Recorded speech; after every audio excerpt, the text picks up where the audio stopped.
আলাইকুম মাস্টার বই সলভ ক্লাসের ধারাবাহিকতা আজকে 3 নম্বর পর্ব নিয়ে হাজির হয়েছি। আজকে আমরা যে বিষয়টা আলোচনা করব সেটা হচ্ছে মাস্টার বই পেজ নাম্বার 2 নম্বর পেজ থেকে আমরা আলোচনা করব।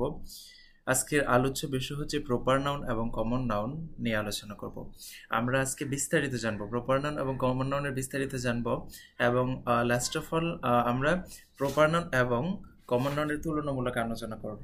তুলনামূলক আলোচনা করলে আপনারা সবাই বুঝতে পারবেন প্রপার নাউন এবং কমন নাউনের মধ্যে একটা সূক্ষ্ম পার্থক্য। আচ্ছা, তো আপনারা আপনাদের যাদের কাছে মাস্টার বইটা আছে তারা 2 নম্বর পেজটা বের করে নেবেন আশা করি। আচ্ছা, এখানে আমরা দেখতে পাচ্ছি, এখানে দেখা যাচ্ছে কি প্রপার নাউন। দেখুন, সর্বপ্রথম মনে রাখবেন ক্যাপিটাল লেটার সূচিত একটি নির্দিষ্ট ব্যক্তি, বস্তু, স্থান ইত্যাদি নিজস্ব নামকে প্রপার নাউন বলে। সর্বদা এটা মনে রাখবেন। এখানে বলা হয়েছে ক্যাপিটাল লেটার দ্বারা সূচিত। ক্যাপিটাল লেটার দ্বারা সূচিত মানে কি? ক্যাপিটাল লেটার দ্বারা শুরু হবে, অর্থাৎ যে নাউনটা লেখার আগে ক্যাপিটাল লেটার অর্থাৎ ইংরেজি বর্ণমালার মানে বড় হাতের অক্ষর দিয়ে শুরু হয় সেটাকে আমরা ক্যাপিটাল লেটার বলে থাকি। এবং যে নাউনটা ক্যাপিটাল লেটার দ্বারা সূচিত হয় মানে লেখা শুরু হয় সেই নাউনটাকে কমন নাউন বলি। এবং আরেকটা সূক্ষ্মভাবে মনে রাখবেন, যেই নাউন দ্বারা একটি মাত্র ব্যক্তি, বস্তু বা স্থানকে বোঝাবে সেটা প্রপার নাউন হবে। মনে রাখবেন, একটি মাত্র ব্যক্তি বা বস্তু বা স্থানের নাম, দুইটা হবে না। প্রপার নাউন কখনো ফ্লোরাল হয় না, এটা মনে রাখবেন। তো এখানে দেয়া আছে কি, এই যে এক্সাম্পলের দেয়া আছে কি, Bangladesh, Karim, Rabindranath, Dhaka, the Padma, Rome, Africa, New York, etcetera. এই যে এখানে যতগুলো নাউন দেখতে পেলেন সবগুলো নাউন কি একটা প্রপার নাউন। কেন? দেখুন, বাংলাদেশ নির্দিষ্ট একটা স্থানের নাম বোঝাচ্ছে, একটা দেশের নাম বোঝাচ্ছে। করিম একজন ব্যক্তিকে বোঝাচ্ছে। রবীন্দ্রনাথ একজন নির্দিষ্ট ব্যক্তিকে বোঝাচ্ছে, একজন ব্যক্তিকে বোঝাচ্ছে। রবীন্দ্রনাথ বলতে আমরা নির্দিষ্ট একজন ব্যক্তিকে বুঝি, সুতরাং রবীন্দ্রনাথ হচ্ছে একটা প্রপার নাউন। এই যে ঢাকা শব্দটা দ্বারা নির্দিষ্ট একটা স্থানের নাম বোঝাচ্ছে। আপনি সারা দুনিয়ার মধ্যে ঢাকা একটাই, এই জন্য ঢাকা শব্দটা কি প্রপার নাউন হবে। দা পদ্মা, এই যে পদ্মা শব্দটা, পদ্মা বলতে আপনি দুনিয়াতে, আমি যখন বলবো পদ্মা, আপনি কি বুঝবেন? সারা দুনিয়ার মধ্যে একটাই নদী আছে, নাম কি? পদ্মা। তাহলে আপনি একটা জায়গা বুঝছেন, সুতরাং এই পদ্মাটা হচ্ছে কি একটা প্রপার নাউন। রোম, এই রোম বলতে দুনিয়ার ভিতরে একটা শহরকেই বোঝাচ্ছে, রোম, এই জন্য এটা একটা প্রপার নাউন। আফ্রিকা বলতে একটা দেশের নাম বোঝাচ্ছে। অর্থাৎ আপনি এভাবে মনে রাখতে পারেন, যে শব্দ দ্বারা কোনো ব্যক্তির নাম বোঝাবে, একজন ব্যক্তির নাম বোঝাবে সেটা প্রপার নাউন, অথবা একজন বস্তুর নাম বোঝাবে, একটা বস্তুর নাম বোঝাবে সেটাও প্রপার নাউন। আবার অথবা একটা স্থানের নাম বোঝাবে, একটা স্থানের নাম, অনেকগুলো স্থানের নাম না, অর্থাৎ সিঙ্গুলার একটা স্থানের নাম বোঝাবে, সেটা প্রপার নাউন হয়ে যাবে। আচ্ছা, এই তিনটা কথা মনে রাখবেন, একটা ব্যক্তি, একটা বস্তু অথবা একটা স্থানের নাম বোঝালেই সেটা প্রপার নাউন হয়ে যায়। আচ্ছা, তারপর হচ্ছে এনভি, এখানে দেয়া আছে কি, দেয়া আছে সাধারণত প্রপার নাউনের পূর্বে আর্টিকেল বসে না। হ্যাঁ, এটা হচ্ছে আর্টিকেলের একটা রুলস। সর্বদা মনে রাখবেন, কখনো প্রপার নাউনের আগে আর্টিকেল আমরা বসাই না। তবে কিন্তু দেখুন, এখানে কি আছে, নদী, সাগর, উপসাগর, মহাসাগর, সংবাদপত্র, জাহাজ, এরোপ্লেন, ট্রেন, বিখ্যাত অট্টালিকা এবং পর্বতমালা, এগুলোর আগে আমরা কি করি? দ্বীপপুঞ্জ, মরুভূমি, ধর্মগ্রন্থ, দিক, যেমন পূর্ব, পশ্চিম, উত্তর, দক্ষিণ, ইস্ট, ওয়েস্ট, নর্থ, সাউথ, এগুলোর আগে আমরা আর্টিকেল দিয়ে বসাই, এটা মনে রাখতে হবে। আমরা মহাসাগর, সাগর, উপসাগর, কোনো বিখ্যাত অট্টালিকা যেমন বুর্জ আল খলিফা, বা হচ্ছে আমরা বলতে পারি দ্বীপপুঞ্জ, বা মালদ্বীপ, বা ধর্মগ্রন্থ আল কোরআন, এগুলোর আগে মূলত আমরা, এগুলো সবগুলোই কিন্তু প্রপার নাউন। আর আমরা নিয়ম হচ্ছে কি, প্রপার নাউনের আগে আর্টিকেল বসবে না।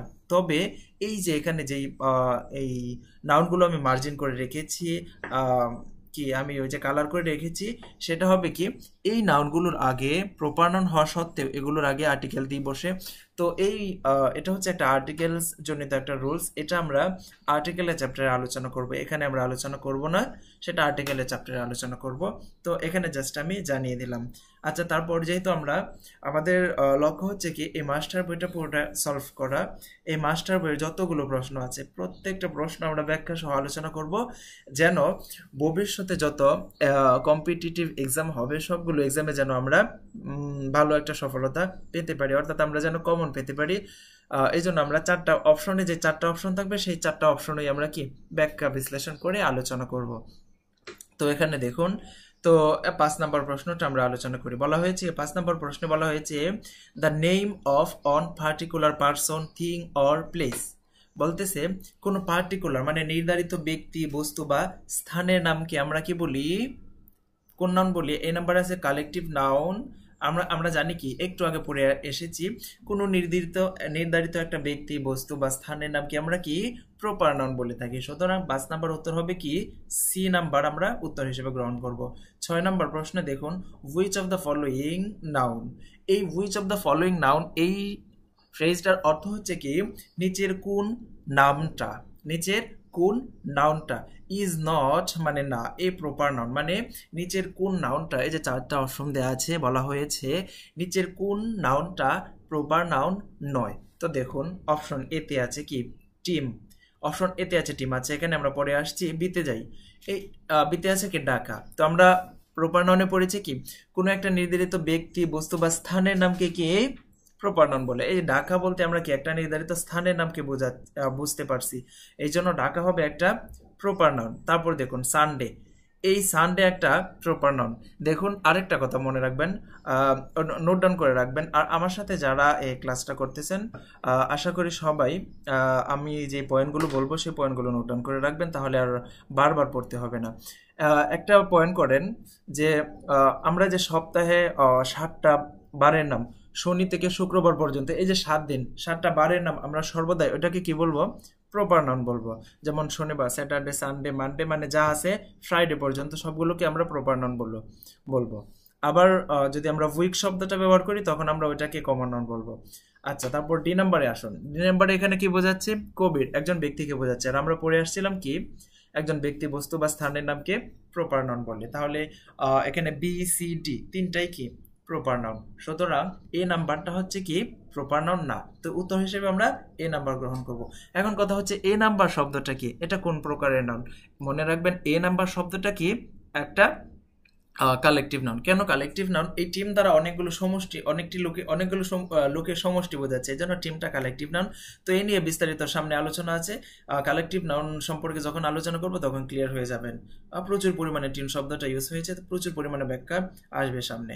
তো 7 নম্বর প্রশ্নটা দেখুন, which of the following is, 7 নম্বরে কি বলা হয়েছে which of the following is, নিচের কোনটি। একটা কথা মনে রাখবেন, which of the following is not, এটার অর্থ হবে নিচের কোনটা না। আর which of the following is নিচের কোনটি, এভাবে মনে রাখবেন। Proper noun is a proper noun, is proper noun বলা হয়েছে নিচে কোনটি প্রপার নাউন। এখানে দেখুন এ নাম্বার মানে কি রবীন্দ্রনাথ। আচ্ছা, এখানে পরে আসছি। বি নাম্বার কি কার, এই কার দ্বারা কি বোঝাচ্ছে গাড়ি বোঝাচ্ছে, এটা হচ্ছে একটা কমন নাম। রেইন বৃষ্টি, এটা হচ্ছে একটা এই কি কালেকটিভ নাউনকে বোঝাচ্ছে, সরি এটা ম্যাটেরিয়াল নাউনকে বোঝাচ্ছে।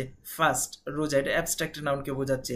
দেখুন এখানে রবীন্দ্রনাথ আমরা কি পড়ে আসছি, কোনো একজন ব্যক্তি, নির্ধারিত একটা ব্যক্তি, বস্তু বা স্থানের নাম বোঝালে সেটা প্রপার নাউন। সুতরাং 7 নাম্বার এ নাম্বার উত্তর হবে রবীন্দ্রনাথ হবে প্রপার নাউন। কারণ রবীন্দ্রনাথ দ্বারা আমরা কি বুঝি, একটা নির্ধারিত ব্যক্তিকে বুঝি, একজন নির্ধারিত ব্যক্তিকে বুঝি। অর্থাৎ আপনি মনে রাখবেন দুনিয়াতে যত মানুষ আছে সকল মানুষের পার্টিকুলার নামকে, মানে আলাদা আলাদা যেই নাম আছে, রহিম, করিম, আবিদ, জাবির যত নাম আছে সবগুলো নামকে আমরা কি বলবো প্রপার নাউন বলবো, যে কোনো নাম। আচ্ছা, 8 নম্বরে দেখুন the Padma is a river, Padma একটি নদী। Choose the correct parts of speech of the underline word, নিচের দাগ দেওয়া শব্দটা কোন প্রকার পার্টস অফ স্পিচ, মানে পদ্মা শব্দটা কোন প্রকারের নাম। আমরা পড়ে আসছি কি একটু আগে পদ্মা, মেঘনা, যমুনা, অর্থাৎ দুনিয়াতে যত নদী নালা আছে পদ্মা, মেঘনা, যমুনা, সুরমা, ব্রহ্মপুত্র, কর্ণফুলী, আরো কত নদী আছে, নলিনী, কীর্তি, নাসা, মানে যত নদী আছে দুনিয়াতে সবগুলো নদীকেই আমরা কি বলবো, আলাদা আলাদা যত নদীর নাম বলবে সবগুলো নদীর নামকে আমরা কি বলবো প্রপার নাউন বলবো। কিন্তু রিভার, যদি এক কথায় বলা হয় রিভার, তাহলে রিভার শব্দটাকে আমরা কমন নাউন বলবো। বাট আলাদা আলাদা পার্টিকুলার ভাবে যত নদীকে বোঝাবে সবগুলো নদীকে আমরা প্রপার নাউন বলবো। আচ্ছা, এই হলো। তো আমরা আজকে প্রপার নাউন আলোচনা করলাম। তো প্রপার নাউনটা দেখুন, প্রপার নাউন যে আলোচনা করলাম, প্রপার নাউন থেকে আমরা কি শিখতে পেলাম? 3টা কথা মনে রাখবেন। কোনো নির্ধারিত ব্যক্তি, নির্ধারিত বস্তু, নির্ধারিত স্থান, এই 3টা জিনিস যদি কোনো শব্দ দ্বারা প্রকাশ পায় তাহলে সেই শব্দটা কি প্রপার নাউন হয়ে যাবে, এটা মনে রাখবেন। আচ্ছা, তারপর 10 মিনিট হয়ে গেছে অলরেডি। তো কমন নাউন নিয়ে পরবর্তী ক্লাসে আলোচনা করব। কারণ হচ্ছে আর বিশেষ করে আমার ডিভাইসে চার্জ কমে গেছে। আচ্ছা, পরবর্তী ক্লাসে আমরা আলোচনা করব কমন নাউন নিয়ে। পার্ট 4-এ আমরা কমন নাউন নিয়ে আলোচনা করব এবং প্রপার নাউন এবং কমন নাউনের মধ্যে একটা পার্থক্য যাচাই করব।